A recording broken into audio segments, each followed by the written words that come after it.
আসসালামু আলাইকুম বন্ধুরা। আজকে আপনাদেরকে দেখাবো ছেলেদের প্যান্ট কাটিং। বন্ধুরা, সঠিক নিয়মে কিভাবে ছেলেদের প্যান্ট, বড়দের আন্ডার প্যান্ট কিভাবে কাটিং করতে হয় খুব সহজ করে শিখিয়ে দেব।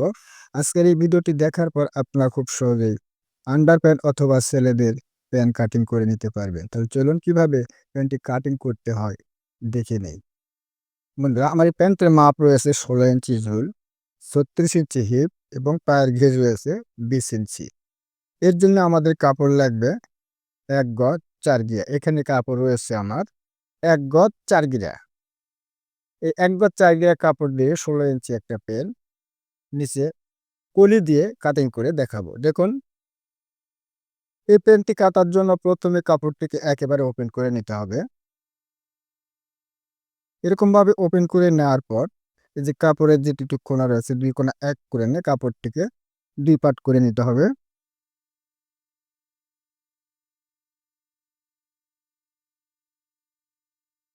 কাপড়টি হয়ে গেলে ২ পার্ট। এরপরে আমাদের যা করতে হবে, এরকমভাবে কাপড়টিকে ভাঁজ দিয়ে ৪ পার্ট করে নিতে হবে।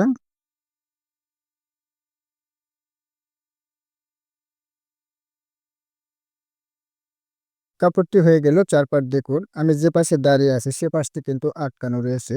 আমার সামনের সাইড খোলা রয়েছে এবং আমি যে পাশে পায়ের ঘের নেবে সে পাশটি কিন্তু আটকানো রয়েছে এবং যে পাশে বেল নিব সে পাশটি কিন্তু খোলা রয়েছে। প্রথমে আমাদের যা করতে হবে, উপরে একটা দাগ করে নিতে হবে।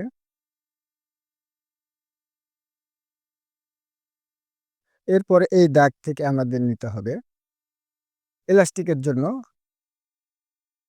ফিতা। যদি দেন তাহলে আপনারা ১.৫ ইঞ্চি ১ থেকে ১.৫ ইঞ্চি কাপড় দিবেন। যদি এলাস্টিক লাগানো হয় তাহলে কিন্তু ২ ইঞ্চি কাপড় রাখতে হবে। এর জন্য আমি ২ ইঞ্চি কাপড় রাখবো। এই দাগ থেকে ২ ইঞ্চিতে একটা মার্ক করে নিচ্ছি।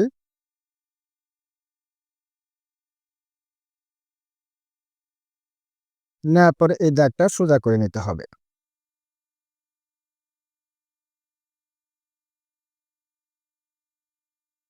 এরকমভাবে সোজা করে নেওয়ার পর এখন আমাদের নিতে হবে ঝুলের মাপ। ঝুলের মাপ নিতে হবে। আমার ঝুলের মাপ রয়েছে ১৬ ইঞ্চি। তাহলে ১৬ ইঞ্চি নেওয়ার জন্য আমি দেখুন এই যে দাগ রয়েছে এই দাগ থেকে ফিতাটি রাখবো। ১৬ ইঞ্চিতে একটা মার্ক করে নিচ্ছি এবং এটাকে নিচে চওড়া করে মুড়িয়ে দেবে। এর জন্য আরো ১.৫ ইঞ্চি কাপড় নিয়ে নিচ্ছি। নেয়ার পরে এই ২ টি দাগ সমান করে নিতে হবে।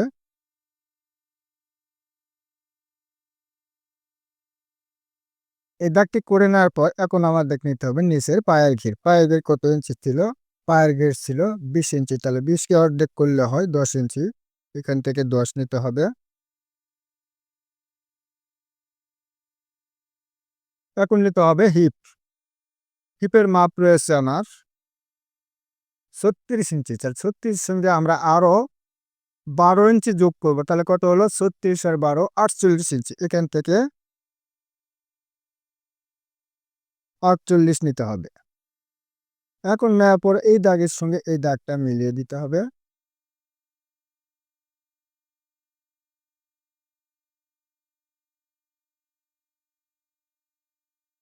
এই পাশটা একটু বাঁকা করে দিতে হবে। কেননা এটা যখন আমরা মুড়িয়ে দেব তখন কিন্তু এই পাশে কিন্তু আমাদের চওড়া পাশ, এই পাশেও কিন্তু চওড়া রাখতে হবে। তাহলে আমাদের যখন ভাঁজ দেব তখন সুন্দরভাবে মিলে যাবে। আমি যেরকমভাবে সমান করে দিলাম, এখন এখানে আমাদের কলি সেট করতে হবে। এই পর্যায়ে আমার ড্রয়িং হয়ে গেল। এখন এটাকে কেটে নিচ্ছি।